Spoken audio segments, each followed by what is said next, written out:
Hello everybody, with the Overlord collab coming up, I wanted to do a bit of a deep dive into Ainz, the kind of builds that you might see for him coming up, what you need to prepare, and everything else in between. Now, to be clear, this is, of course, with just what we know about his kit. We don't have his exact values yet, none of that has been data mined, but I kind of wanted to give this video idea of a series a bit of a test, because I do think that people have been asking about how to build characters, or how to play certain playstyles, etc. So I wanted to give this kind of guide format, as opposed to just simply showcase format. And without further ado, let's get into the meat of the content. So if you aren't familiar with what Ainz has in terms of base stats, he's got these stats of a Solitaria or Sage Ball, which is kind of a blessing and a curse when it comes to how you want to build him. But in terms of raw kit, what he essentially does is that he casts this super insane debuff called Death Sentence that does 50,000 fixed damage to the person that has received the debuff. But in order for the death sentence to actually proc or pop or end, whatever you want to call it, there needs to be 12 turns taken, and at the end of this,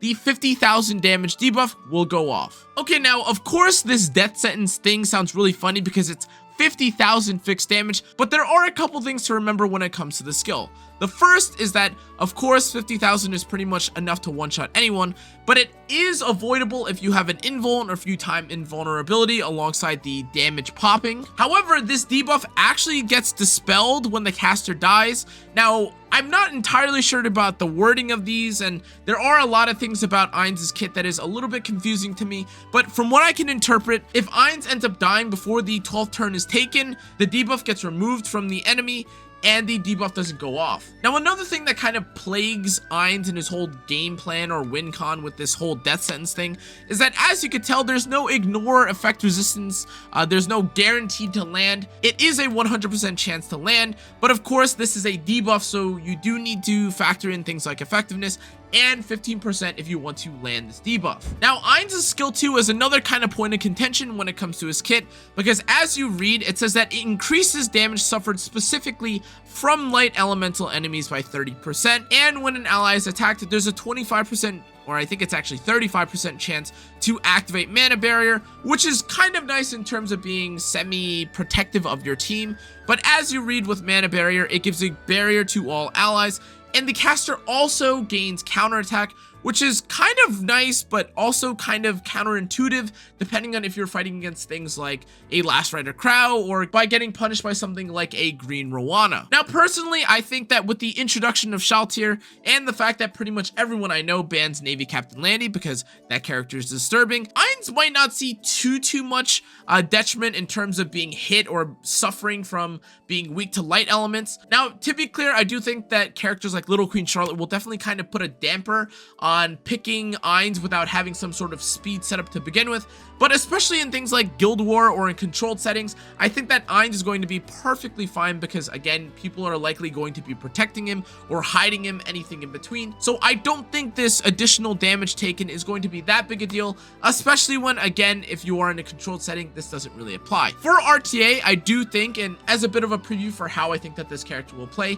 since you are going to be playing kind of fast, I don't think that Ainz is going to be suffering nearly as much as people are making him out to be when it comes to this taking 30% extra damage. And outside of specifically characters like Aiden, who again I think is going to be a little bit harder to play with Shaltir coming up, and of course Navy Captain Landy, who I think a lot of people are sick and tired of, or you could just pair alongside Ainz, I don't think he has nearly as much detriment to having this S2 passive as people make him out to be. But finally, the part of his kit that I think is going to be mostly underrated relative to the obviously more flashy aspects of his skill 3 and the counterattacking. Yes, of course, guys, it is his AoE skill 1 stun that has a 25% chance to proc and activate. And in addition to this debuffing, you can actually use his skill 1 to soul burn and start to pick up the pace in terms of taking turns. So if you end up pairing him or using Buck with him, sometimes you can potentially take extra turns and kind of get the timer rolling. Now, what does that actually mean for Ainz in terms of gameplay? I think that no matter what,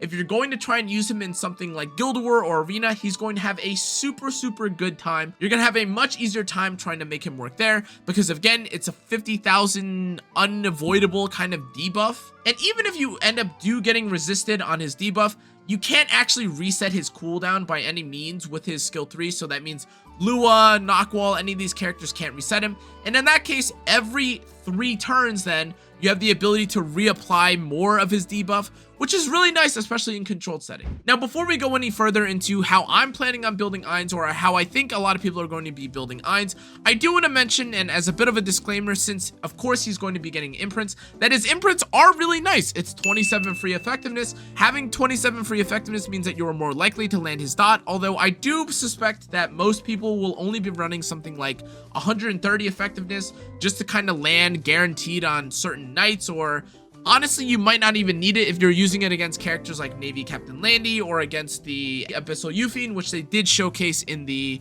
kind of demo. But long story short, the imprints do matter, but he's given to you for free. So this section was supposed to be for whether or not it's worth it to pull for the character's imprints.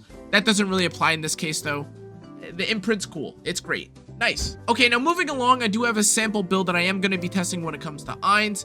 As you can see here, I have a speed and hit set, and the idea behind this is that, of course, you don't want Ainz to get one shot, and if you aren't too afraid of, again, missing debuffs, I do think that having around 100 to 130 is going to be fine. I don't have my self-imprint applied right now for my Sage Ball, but this would be around, again, 130, and of course, being kind of fast is important when it comes to Ainz because you want to take extra turns, or you want to take turns quickly so that you can apply the debuff and then kind of have the imminent death sentence debuff kind of pop off. But having high bulk is really important because, like I mentioned, if he ends up getting one shot, the curse kind of goes away and all this is for naught. I do want to make a disclaimer though that if you do want to build a sort of Ainz that is a little bit squishier but is more likely to reliably land on other high ER units in that 150 range, or guarantee that characters like Ainz Ooal, Cannaaaa, maybe even in Elena can be tagged, I do think that a build that again still has north of maybe 20,000 HP but can still again tag with about 150 to maybe 200 effectiveness would also be kind of nice. I'll have to just wait and see, but these are the two builds that I'm going to be testing, and of course we haven't seen it, but this is how I'm going to be building Ainz. Now of course you can make the argument that you could have a build that involves purely stuns, but again, it would kind of be a waste if you don't get to use the fixed damage as early as possible. And if you are someone that can get the S3 off and it doesn't really matter when you use it and you're slow, then you probably won anyways, and that doesn't really matter. Long story short, the idea is going to be get your S3 off, be tanky enough to survive while the turns are ticking down, and then profit. Okay, now going alongside what I had just mentioned about the game plan when it comes to Ainz, there are a couple builds or a couple artifacts you could argue may be useful. His own looks kind of okay because again, you gain free effectiveness and free effect resistance if you want to resist someone like Sage Ball, funnily enough, with the build variation that I'm showing. But ultimately, what I find is that if you are able to use your skill 3 early, you'll find the most value from just having Proof of Valor and surviving. And if you are something like 20k HP with 1500 defense and you end up having Proof of Valor, you're likely not going to die and the debuff is going to proc no matter what. But if you want to play something a bit more hysterical or a bit more funny, you could argue that running something like Abyssal Crown and having a bunch of stuns, in addition to all the other nonsense, would also be kind of funny. However, the final two choices that I think people are likely going to kind of test out and see whether or not it's actually good is using something like Fairy Tale for a Nightmare, which will make him do a little bit more damage in the interim instead of just kind of relying on the S3, or just using the most common artifact of all when it comes to mages again, which is just going to be this book. Now again, of course, you could also argue that they may use something like Isle of Island, but mages are so broken that of course you could use anything in the game. However, in terms of actual priority when it comes to artifacts, I would say that Proof of Valor is likely tied with Book, which is also likely tied alongside Fairy Tale's artifact as well. All of these are pretty good in terms of either being to play a flexible style and have Book as an additional flexible utility option, have Fairy Tale artifact for damage, or of course just having Proof if you want to play to the S3 win con. Okay, now based on the video and the gameplay demo, you're probably wondering if this is just another Smilegate scam showcase, or if Ainz is actually going to be good for something like PvP.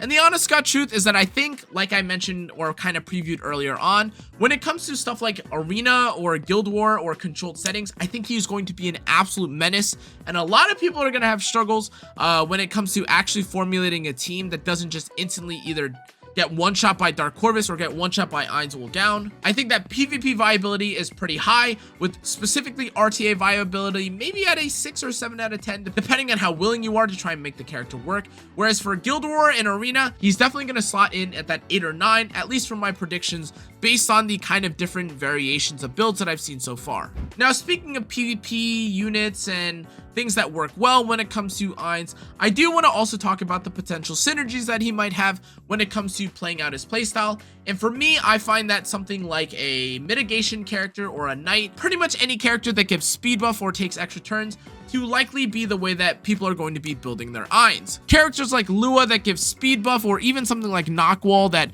again can take several turns while also sealing and resetting the enemy, and essentially kind of reducing the total number of turns that you need in order to make him kind of activate his debuff, are likely going to be very popular. However, I do want to mention that again, while I may be running the kind of speed route and using stuff like Death Dealer Ray so we can take additional turns, I do acknowledge that if you are running him kind of slow and just have him with the Knight, 50,000 damage and mitigation alongside Proof of Valor on a character with the stat line that I just showed previously is no joke whatsoever. Furthermore, if you are going to be taking stuff like an Ocean Breeze Luluka or an Abigail or any mitigation, Airwell included, to kind of mitigate the damage that he does while also stunning or controlling the enemy team as well, will definitely be helpful. However, again, you kind of have to remember that if you are taking this character, you will have to deal with anti-debuff compositions, including characters like Ed, or maybe even a character like Designer Lilibet. Keep that in mind when you are trying to pair the characters alongside Ainz,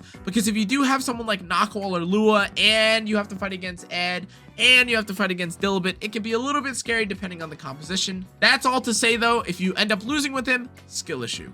Now, in terms of counters when it comes to Ainz, all of the light cast, of course, comes to mind. You can kind of just scroll down and see the different character variations that you might think could potentially one-shot Ainz. Having Little Queen Charlotte, obviously S3 the Ainz, could be kind of scary depending on how tanky you are. You have your classic Aiden that likely with attack buff can one-shot him.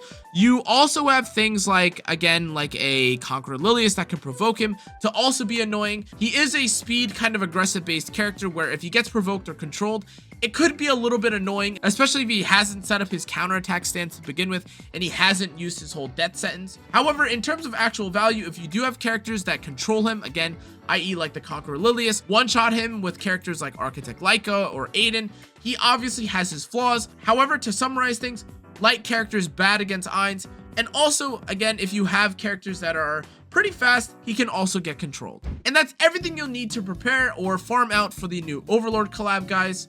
Thank you again for watching. I hope you guys enjoyed. Normally, I would include gameplay footage here or kind of give you a bit of preempt into what is going on in terms of his kit, but all we've seen right now is the gameplay demo. In the future, things will change, and I'll try to update these guides as we continue going through. But thank you again for watching if you made it this far. If you enjoyed today's video, make sure to like, comment, turn the notification bell, and subscribe. Let me know what you think of this format, if you think I should change things or anything that you would adjust, etc. Thanks again for watching, though. I'll probably be making more content like this in the future, especially if you guys like it. But yeah. If you also didn't know at the time of this writing, it'll probably be around 11 or 10 days until the new special announcement comes out when it comes to my channel and myself and everything involving me. So stay tuned for that. But anyways, guys, that's going to be it. Thanks again for watching. I'll see you on the next one. Good night.